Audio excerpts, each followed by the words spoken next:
Florida's spring sun had that heavy, golden quality that made everything shimmer like it was holding its breath, the kind of heat that clung to your back and left salt in the air, a whisper of the ocean not far away. I was in the logistics bay at Dockside Supply Co., my shirt sticking to my skin and sweat beading along my temples as I ran inventory on a delayed container of pressure valves. It was one of those days that made you question why you didn't take that IT job in Michigan your brother kept nagging you about. My phone buzzed in my pocket. I wiped my palm on my jeans and pulled it out. Gordon, next door. I blinked. Gordon wasn't the type to call. He was the kind of neighbor who fixed his own roof at 6 a.m. and only nodded in conversation. For him to call midday, something was off. "Gordon?" I answered, stepping into the shade beside the loading dock. His voice was tight, like someone trying not to yell, but failing. "Derrick, you need to come home, now!" My stomach turned, the kind of twist you feel when your kid's school calls at an odd hour, you spot flashing lights in your rearview mirror. "What's going on?" "There's a moving truck in your driveway," he said. "Two guys are hauling furniture out the front door. Your wife's there, directing them." I stood still. For a second it didn't register, like the words had hit a wall in my brain and just bounced back, meaningless. "Wait, what, are you sure?" "I wouldn't be calling if I wasn't," he said, voice lower now, almost apologetic. "They've already filled half the truck. Looks like they're cleaning you out." My grip tightened around the phone. I could feel the heat of the sun, but it suddenly didn't matter. I was freezing inside. "Thanks, Gordon," I said, already turning. "I'm on my way." I didn't remember crossing the warehouse or clocking out. I only remember how loud my boots sounded on the concrete, how people stepped aside when they saw my face. My boss, Dave, didn't even question it. "Go," he said when I told him. "I'll cover." The drive home blurred into adrenaline and rising nausea. I ran every red light between the dock and my cul-de-sac, and my truck screeched to a stop just past the mailbox. I could already see the movers, two of them, hauling my grandmother's armoire down the porch steps like it was a pile of scrap. Lena, my wife of 15 years, stood at the top of the stairs, arms folded, phone in hand, hair pulled into that neat bun she always wore when she meant business. I stepped out of the truck, slow at first. My boots hit the gravel like thunder. "Hey!" I barked. The man guiding the movers turned, tall and smug, wearing designer sunglasses and the kind of posture that didn't belong in my neighborhood. "Can I help you?" he said casually, like he hadn't just been orchestrating daylight robbery. "That's my furniture," I said, voice low and vibrating. "That's my house."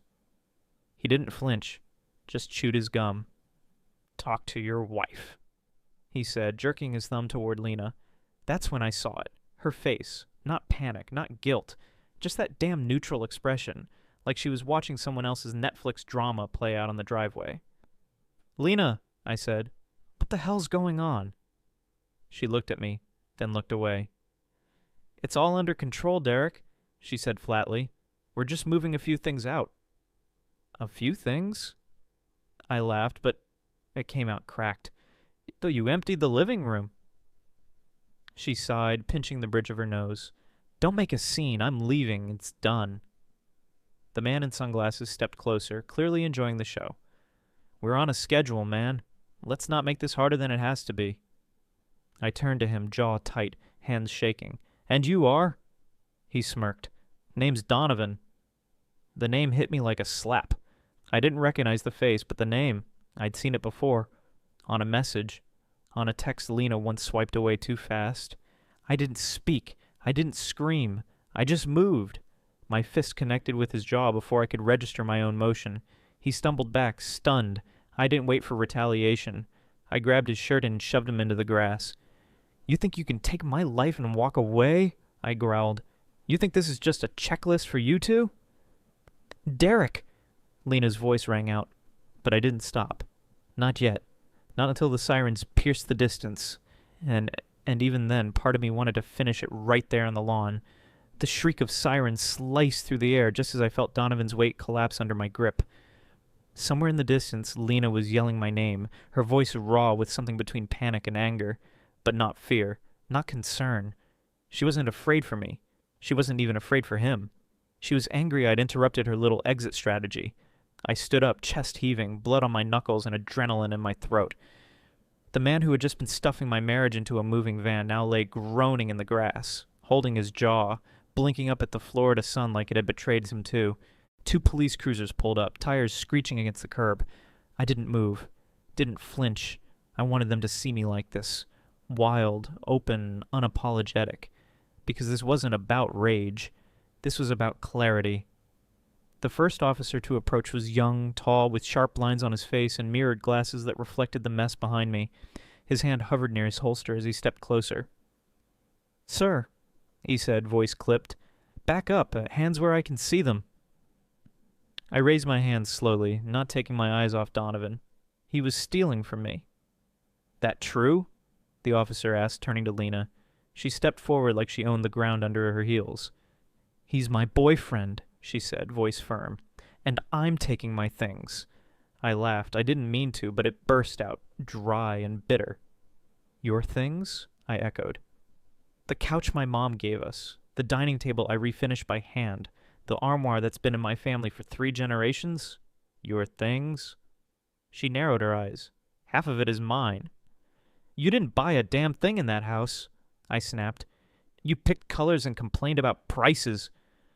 The officer glanced between us. "Did you file for divorce?" "No," Lena said. "Then legally you can't remove property from the home," he said, his voice now edged with annoyance. "At least not without mutual consent or a court order." She opened her mouth to protest, but he cut her off. "You can take your personal belongings, clothing, toiletries, that's it." Her jaw clenched. "This is ridiculous!" "No," I said, finally turning to face her fully. "What's ridiculous is trying to rob your husband in broad daylight like this is a damn estate sale." Donovan sat up slowly, still wincing. "You're a lunatic, man." "Maybe," I said, stepping closer. "But at least I didn't crawl into someone else's bed while lying to their face every night." The officer stepped between us. "Enough. Both of you, sir." He turned to me, his voice slightly more measured now. "Do you want to press charges?" I looked down at Donovan. His face was already bruising, and the smugness was gone, replaced with a twitch of real fear. For a moment I considered it, but no. He wasn't the main problem. He was just the symptom. "No," I said quietly. "He's not worth the paperwork." Lena scoffed. "You always think you're so righteous. This is why I'm leaving. You're impossible to talk to." I turned back toward her. "No, Lena. You're leaving because you already left a long time ago. You just waited until your next ride showed up to make it official." Her expression faltered for a beat, but only for a beat. Then she crossed her arms, mask back in place. "I'm taking my things. I don't care what your paperwork says." The officer sighed. "Ma'am, if you take anything other than what's legally yours, this is theft. He can file and you'll be charged." Her mouth opened again, but no words came out. The realization had finally hit her. This wasn't going to be clean. This wasn't going to be poetic. This wasn't some fantasy she could write a new ending to. I pointed to the suitcases by the porch. "Go ahead, take your clothes. But before you walk out of here like some tragic heroine, we're checking those bags." She stared at me. "You don't trust me?" Even the officer looked amused at that. "Given the circumstances, ma'am," he said almost kindly, "it's within his rights." Her hands were trembling now. Not from fear, from indignation. That wounded pride that people get when they realize they're not going to win the argument they thought was over before it began. She unzipped the bag with jerky movements. I knelt down and rifled through it. Clothes, makeup bag, laptop. My laptop. The one I use for work. And beside it, tucked between 2 scarves, my old high school ring and the watch my father left me when he passed. I stood slowly, holding them up. "What is this, Lena?" "I thought they were mine," she said too fast. "I packed in a hurry." I looked at her. Really looked. This woman I'd shared a life with. Shared a bed with. Built a home with. And now, all I could see was someone trying to leave quietly with more than what she came with. "You don't get to lie, cheat, and steal your way into a fresh start," I said. "Not this time." She said nothing. As the movers started placing furniture back on the porch, one of them gave me a nod. Half respectful, half entertained. I didn't return it. I just watched as Lena picked up her bags, her shoulders tight, her head high. But not proud. Just stubborn. She walked down the driveway with Donovan trailing behind, one hand still on his jaw. Neither of them looked back. And that was the moment I knew. This wasn't heartbreak. This was clarity. And I wasn't broken. I was done. The sun had dipped lower by the time I walked back into the house. Shadows crawled across the hardwood floor, stretching like fingers through the open doorway where a few half-returned boxes still sat. The furniture looked misplaced now, like guests awkwardly loitering after a party had gone wrong. I stepped over a half-unwrapped table lamp and sank into the armchair, the only one they hadn't touched, maybe because it looked too worn to be worth taking. My fists still ached, my chest even more so. I sat there staring at nothing for what felt like an hour. The silence wasn't peaceful. It was mocking. I'd spent the last 15 years filling this house with laughter, compromise, love, and the kind of quiet sacrifices that don't make it into anniversary toasts. And now, all of it felt like set dressing in someone else's production. Then the door opened. The click of the handle was soft, casual, followed by the thump of sneakers on tile. A backpack dropped. Keys jingled. I turned my head slowly and saw Alina, our daughter, walking in, pulling earbuds from her ears like it was any other day. She stopped when she saw the chaos. Her gaze moved across the living room, over the moved furniture, the open door, the empty space where the armoire used to sit. She didn't look surprised, not one bit. "What the hell happened?" she asked, blinking slowly. Her voice was calm, almost bored. I didn't answer right away, just looked at her. Looked for something in her expression, confusion, concern, shock. But there was none. "Your mom's gone," I said finally, my voice low. She left, took what she could, and left. Alina tilted her head slightly. "With Donovan?" My heart stopped for a beat. "You knew?" She shrugged. "Yeah, she told me." I leaned forward in the chair, trying to keep my breathing even. "How long?" "Couple of months, maybe more," she said, dropping onto the couch like this was just another Tuesday. They reconnected after she found him on LinkedIn. She told me about it pretty early on. I blinked, trying to wrap my mind around it. "You knew your mother was cheating on me," I said slowly, like the words themselves might explode if I wasn't careful. "And you didn't think I should know?" Alina frowned, like I was being unreasonable. She said she'd tell you when the time was right. Besides, it wasn't like it was just some fling. He was her first love, Dad. I stared at her, something inside me fracturing cleanly down the middle. First love? She told me he left for Germany for grad school and they lost touch. But she always loved him. Said you were safe, responsible. She looked at me now, for the first time really seeing me. "You were the backup plan, Dad. I thought you knew." The words hit harder than any punch I had thrown that day. Backup plan. "You call 15 years of being there for both of you a backup plan?" I said, my voice hollow. "I changed diapers. I stayed up nights helping you with science fair projects. I put off promotions so I could make it to your recitals." Alina looked away. "I didn't mean it like that." "But you did," I said. "You did mean it exactly like that." Silence sat between us like a third presence. I stood up, unable to stay still. I walked to the window and stared out at the street, still half expecting Lena to pull back into the driveway and say it was all a joke. "She said you'd understand eventually," Alina murmured behind me. "That you'd take it like a man. That you'd be angry, but move on. She said you always do." I turned slowly, letting her see my face fully. No fury, no fire. Just something colder. "And what about you, Alina?" I asked. "Where do you stand in all this?" She hesitated. "I just want her to be happy." I nodded slowly. "Even if it means watching your father get gutted in his own living room?" "She was never truly happy with you," she said, and her voice cracked, not from pain, but conviction.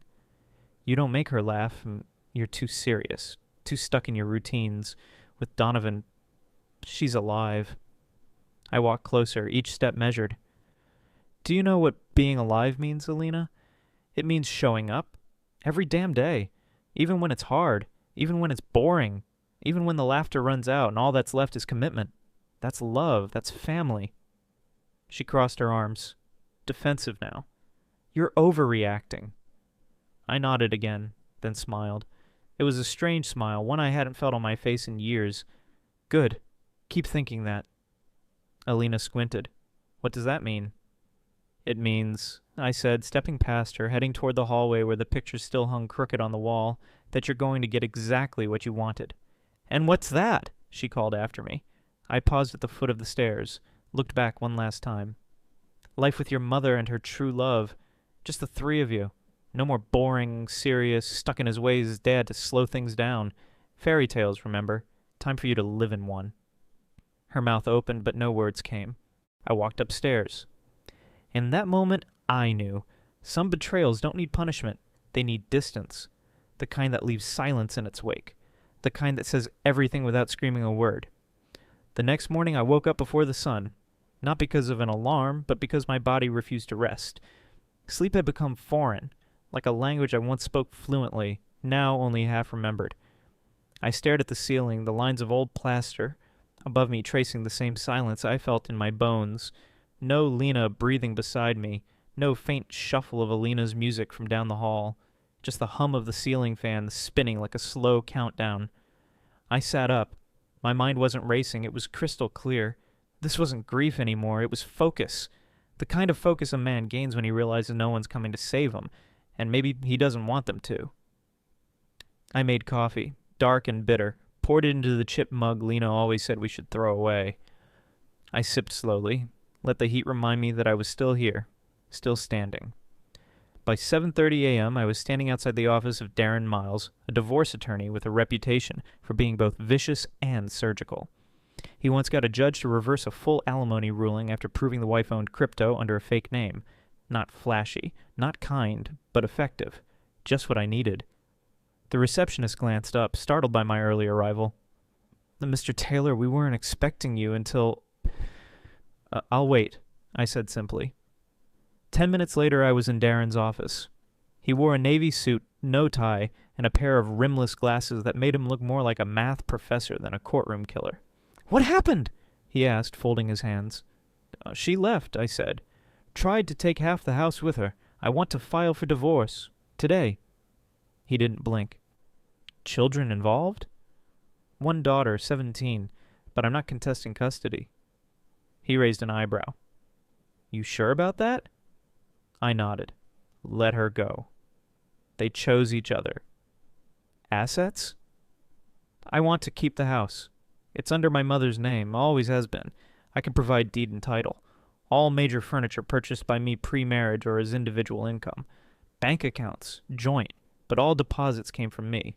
I want her out of everything. Every policy, every record.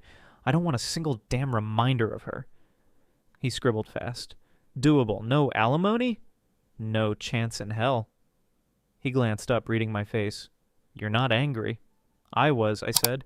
Now I'm ready. He nodded, like he respected that answer more than any outburst. Then let's begin. By the time I left Darren's office 2 hours later, the papers were in motion. Divorce filing prepped. Emergency injunction to freeze joint accounts submitted. Affidavit listing separate assets notarized. Lena would be served within 48 hours. Next, I headed to the bank.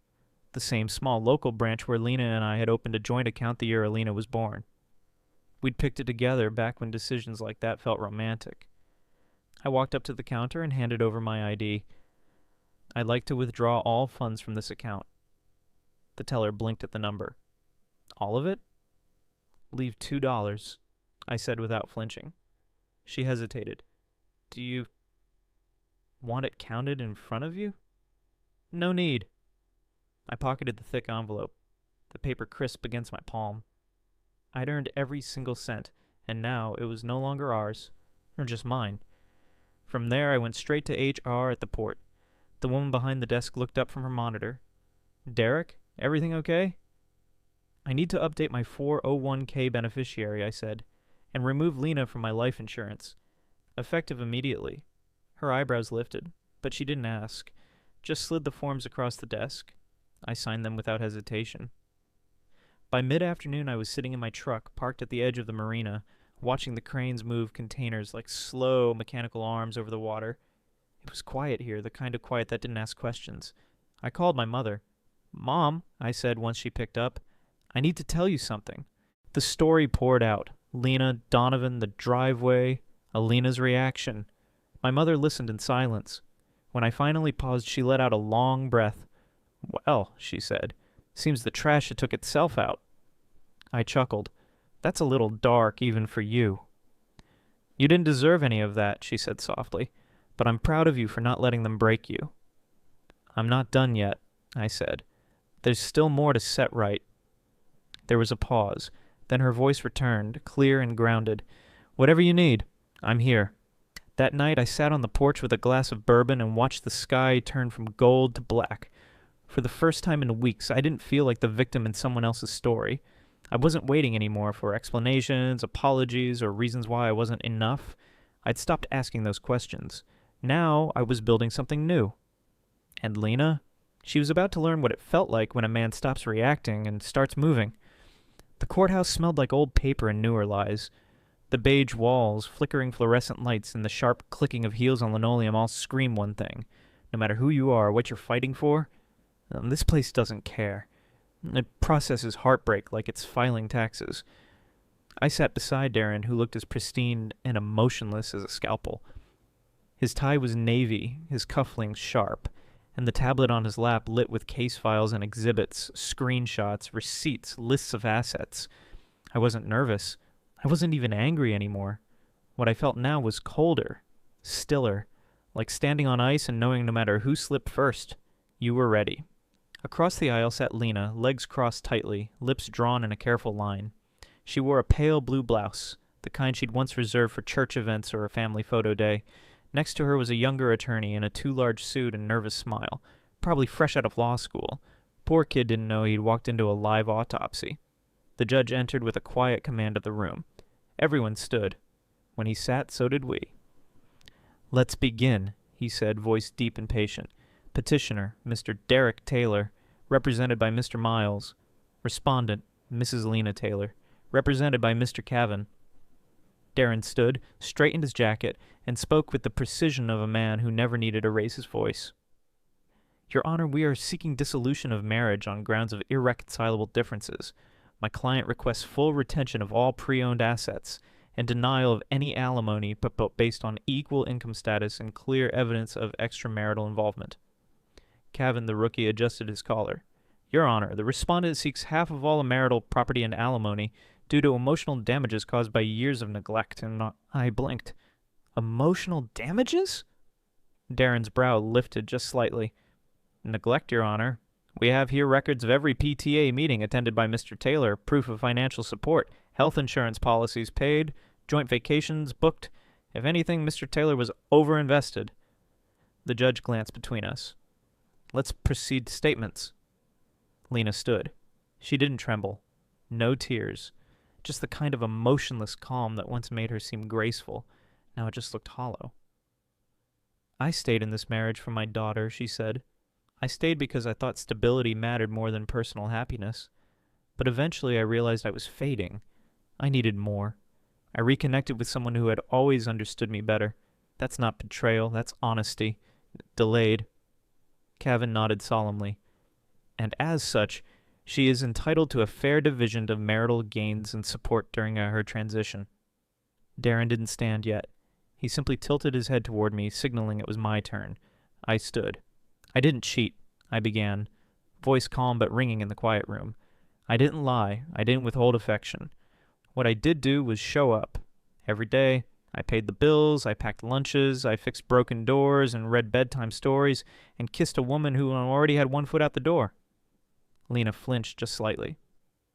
"I was not perfect," I continued, "but I didn't deserve to be discarded like a warranty that expired." There was a long pause. Even the clerk stopped typing. Then the judge spoke. "And your daughter? Does she live with either of you currently?" "She's with me," Lena answered. "Correction," I said. "She was with me. I gave up custody." The judge looked surprised. "You don't want custody?" "No," I said flatly. "Not when I'm just a backup plan." Lena stiffened. The judge frowned. "Explain." Darren rose now, slowly. "Your Honor, we'd like to call Alina Taylor to the stand." My daughter stood and walked to the witness chair with slow, practiced steps. She didn't look at me. I didn't expect her to. She swore in, then sat. "Miss Taylor," Darren began, tone cool and respectful, Can you tell us why your mother is seeking divorce? Alina glanced at Lena, because she fell back in the love with someone else. Did your father do anything to cause the separation? No, she said quickly. He just wasn't right for her. There was a murmur from the gallery. Darren nodded.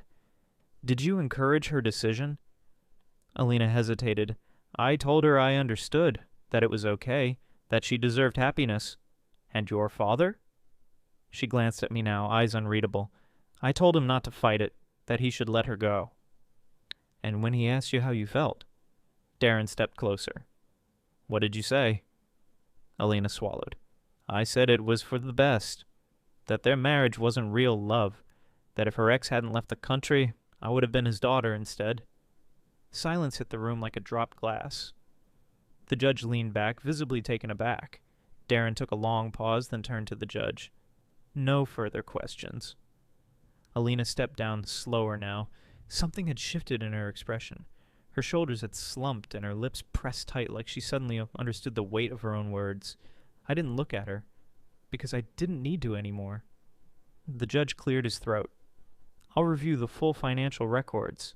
Based on presented evidence and statements, there's clear indication of no financial dependence, no grounds for alimony, and no entitlement to assets beyond what's already listed under joint acquisition. Lena's face paled.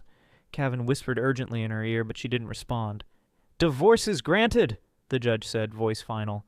Effective immediately. No alimony. No asset transfer. Custody is waived. Case closed. He banged the gavel. It echoed through the room. A sound that didn't feel like an end. It felt like release. The courthouse steps felt different on the way down. Same stone, same worn edges, but it was like my feet no longer touched them the same way. I wasn't walking out with victory. I wasn't walking out with revenge. I was walking out with absence. A kind of silence that didn't scream or cry. It just breathed, slow and final. Darren patted my shoulder before heading off to his car. You did good, he said, but his voice lacked warmth. It wasn't his job to feel. He fought, he won, he left. That's why I hired him. I stood for a while outside the building, letting the breeze tug at my sleeves. I didn't check my phone. I didn't call anyone. There was no one left to inform. An hour later, I was home. Not our home. Not anymore. Just mine. The air inside felt thicker, like it hadn't quite adapted to the idea of being empty yet. Furniture still where it was. Walls still hung with framed photographs I hadn't taken down.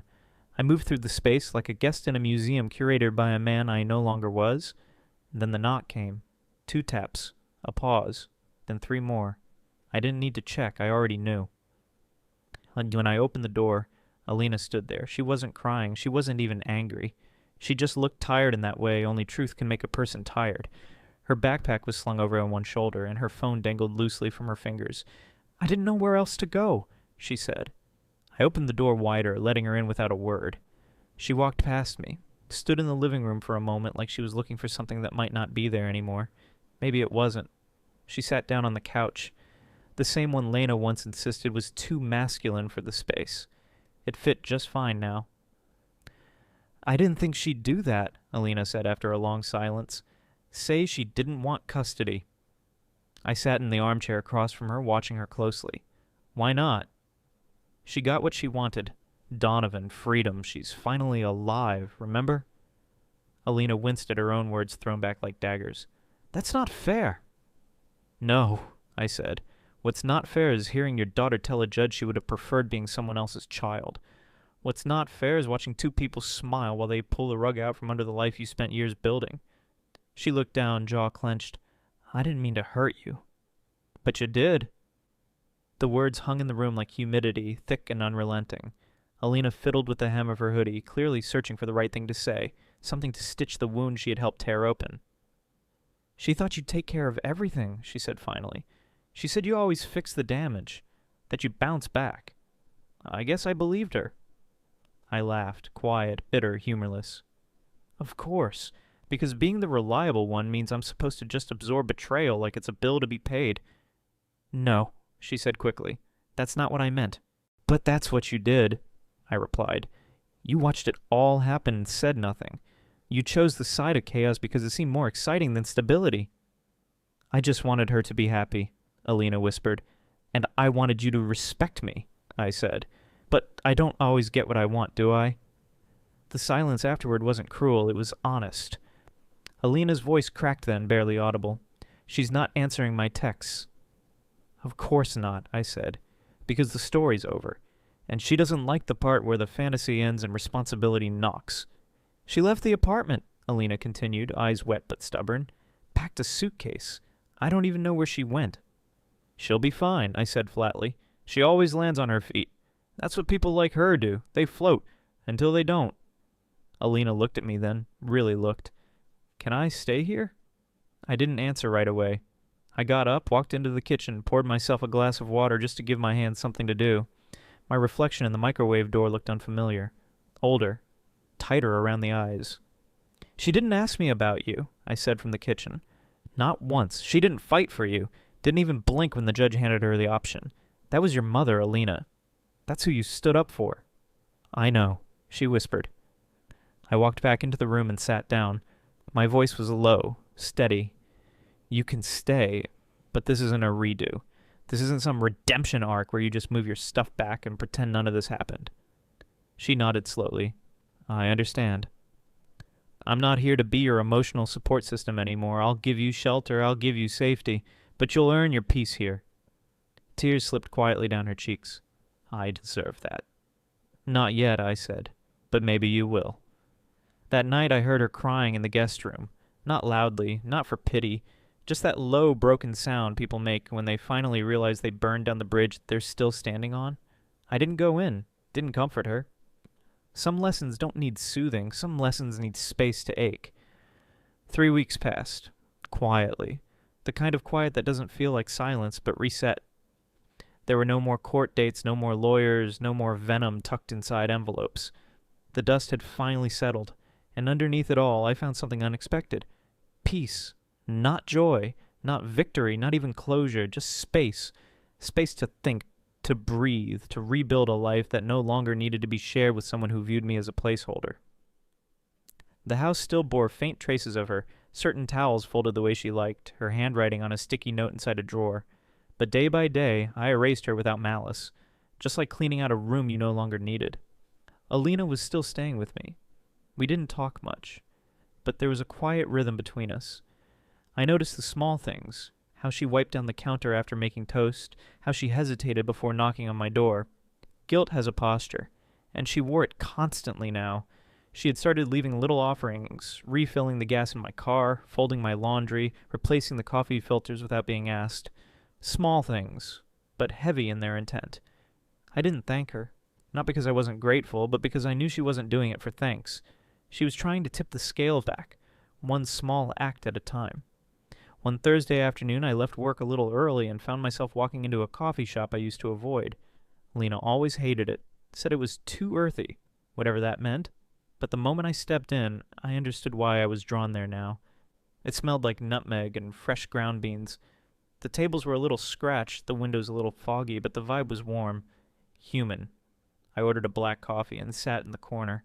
Across from me, a woman in her mid-30s sat with a laptop, her dark hair pulled back into a messy bun.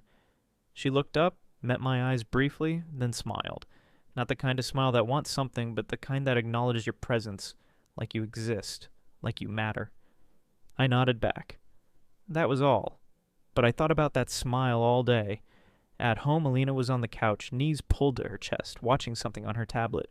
She didn't look up when I walked in, but she paused her video. I heard from her, she said softly. I knew who she meant. Where is she? Arizona, Alina replied, with Donovan for now. For now, I echoed. She says things are strained, that he's not who she remembered. I let out a dry chuckle. Of course he's not. No one is, when you meet them through the lens of nostalgia. She asked about me, Alina continued. Said she missed me. Did she ask if you were okay? Alina looked away. Number just said it's weird not having me around. Because absence is inconvenient, I murmured. Not heartbreaking. She didn't respond, but her fingers gripped her sleeves tighter. That night I sat out on the porch again. Same bourbon, same chair. But the weight on my chest was lighter now. I wasn't waiting for a call. I wasn't hoping for an apology. I was simply existing. And for the first time in a long time, it was enough. The next morning, I went back to the coffee shop. She was there again. Same spot, same bun, different sweater. I nodded. She smiled. This time she waved. I walked over. "Is this seat taken?" She looked up. "Only by your curiosity." I laughed. "I'm Derrick." "Hi, Derrick. I'm Molly." I sat. We didn't talk about exes or lawyers or heartbreak. We talked about books, about music, about how the weather had been weird lately. It was the kind of conversation that doesn't try to prove anything, just floats. It felt good. A few days later, Lena called. Blocked number. I knew it was her. I didn't pick up. She left a voicemail. "Derrick, I don't know if you'll ever listen to this, but I wanted to say I didn't expect things to fall apart so fast. I thought Donovan and I would be different. But maybe I just wanted a fantasy. Maybe I ruined something good. I don't know. I guess I just wanted you to know I'm sorry for all of it." I listened to the message once. Then I deleted it. Not because I was angry, because I was finally past it. Alina came into the room not long after. "She called me too," she said. I looked at her. She asked if I wanted to come live with her. I said no. "Why?" Alina shrugged, but her voice cracked just slightly. "Because you're the only parent who stayed." We sat in silence for a while, then she added, almost a whisper, "Do you think she'll come back?" "No," I said, "but even if she did, it wouldn't matter." And it wouldn't. Because sometimes people return, not because they regret leaving, but because they don't like what they found on the other side. And that's not a reason to open the door. That weekend I saw Molly again. We talked longer, we laughed louder. She had a scar on her left wrist from trying to fix her own garbage disposal. I told her about the time I almost burned down the garage with a propane tank. It was simple, human, real, not the stuff of fairy tales, but something better. It was true. People talk about closure like it's something you find at the end of a dramatic speech or printed on a court document, but the truth is, closure is quieter than that. It's not an ending. It's an absence. A moment where you stop needing to look back, not because you've forgotten, but because there's finally nothing back there worth holding on to. A month had passed since Lena's voicemail. I hadn't called her back. I didn't plan to. Not out of spite, not to prove a point, but because I realized something more important. Some stories aren't meant to be rewritten. Alina was still with me. Slowly she had begun to take up space again, not just physically, but emotionally. She started joining me on weekend grocery runs, asking about my favorite music, even sitting beside me to watch old movies she once rolled her eyes at. I didn't push. I let her come back in pieces, the same way she had broken me. One night she knocked on my door. I looked up from the book I was reading. "Can I talk to you?" she asked. "Of course." She sat across from me, her hands folded tightly. "I know I didn't deserve to come back here so easily," she said, voice low. "I didn't realize how much I hurt you. I thought I was being supportive of her. But really, I just didn't want to feel guilty." Her voice cracked then. She wiped a tear away. "I guess I thought you'd always be there, no matter what. That you'd take it and still love me. And maybe that was selfish." I set my book down, watched her. "You were 17, I said gently. 17-year-olds make mistakes. Hell, 40-year-olds make worse ones." She half laughed, half sobbed. "But it wasn't just a mistake, was it?" "No," I said. "It was a choice. But now you're choosing something else. That's what matters." She nodded, eyes rimmed red. "I'm trying." "I know," I said. And I did.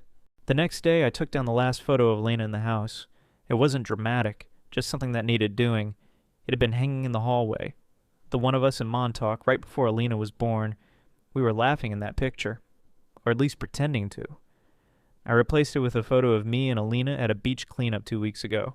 She had her hair pulled back in a bandana, dirt on her cheek, but her smile was genuine, not perfect, not posed, but real.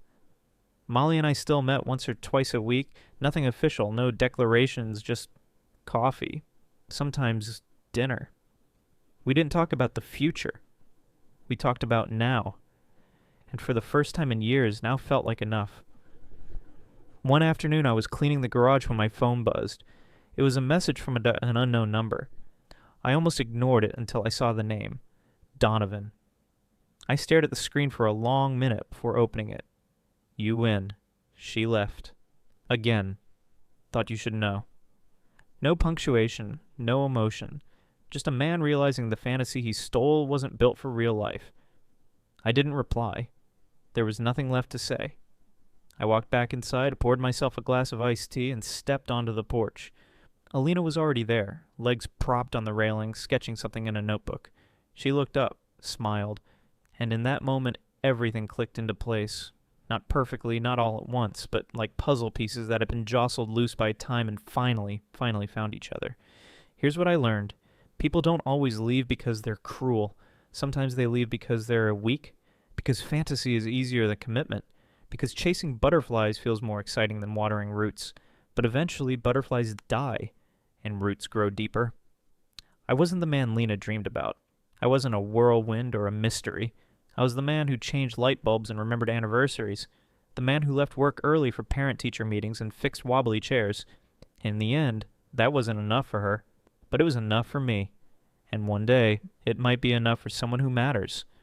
So to anyone reading this, maybe because you're going through something similar, maybe because you stumbled here by accident, hear this.